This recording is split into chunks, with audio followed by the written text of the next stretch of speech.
आदि शंकराचार्य ने दक्षिण भारत के केरल प्रदेश में जन्म लिया। माना जाता है कि उनके निसंतान माता पिता ने पुत्र प्राप्ति की कामना से भगवान शंकर की अति कठोर तपस्या की, जिससे प्रसन्न होकर देवाधिदेव महादेव ने उन्हें स्वयं अपने अंश से एक सर्वगुण संपन्न पुत्र दिया।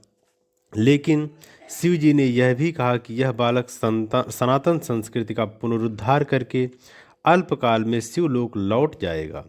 माता पिता ने इष्ट देव शंकर भगवान के नाम पर इनका नाम शंकर ही रखा।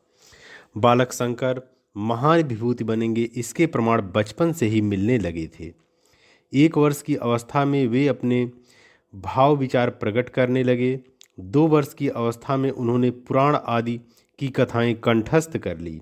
3 वर्ष की अवस्था में इनके पिता स्वर्गवासी हो गए। 5वें वर्ष में यज्ञोपवीत करके इन्हें गुरु के घर पढ़ने के लिए भेज दिया गया।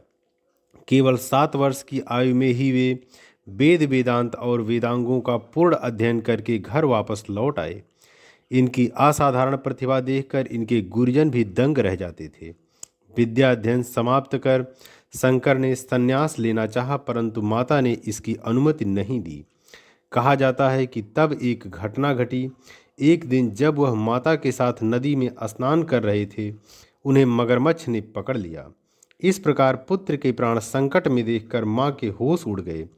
शंकर ने माँ से अनुरोध किया कि यदि आप मुझे संन्यास लेने की आज्ञा दे देंगी तो यह मगर मुझे जीवित छोड़ देगा। माता ने तुरंत स्वीकृति दे दी और मगर ने उन्हें छोड़ दिया। माता की आज्ञा से वे 8 वर्ष की उम्र में घर से निकल पड़े। जाते समय उन्होंने माता को वचन दिया कि उनकी मृत्यु के समय घर पर ही उपस्थित रहेंगे। इस वचन का उन्होंने पालन भी किया। घर से चलकर शंकर नर्मदा तट पर आए और वहां स्वामी गोविंद भगवत्पाद से दीक्षा ली। गुरु ने इनका नाम भगवत पूज्य पदाचार्य रखा। उन्होंने गुरुपदिष्ट मार्ग से साधना शुरू कर दी। अल्पकाल में वे बहुत बड़े योग सिद्ध महात्मा बन गए। उनकी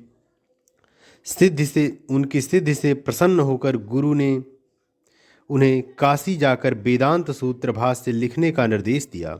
किंवदंती है कि काशी में बाबा विश्वनाथ ने चंडाल के रूप में उन्हें दर्शन देकर उनकी परीक्षा ली, पर आचार्य शंकर ने उन्हें पहचान कर साष्टांग दंडवत किया। काशी विश्वेश्वर ने उन्हें ब्रह्मसूत्र का भाष्य लिखने का आदेश दिया। भाष्य लिखने के बाद वेद व्यास जी ने उनकी कठोर परीक्षा शास्त्रार्थ करके ली। मान्यता है कि महर्षि व्यास ने प्रसन्न होकर उनकी आयु 16 से दुगनी 32 वर्ष कर दी। उन्होंने अद्वैतवाद का प्रचार करने का निर्देश दिया। आचार्य शंकर ने अनेक लोगों को सन्मार्ग में लगाया और कुमार्ग का खंडन करके धर्म का सही मार्ग समाज को दिखाया। धन्यवाद।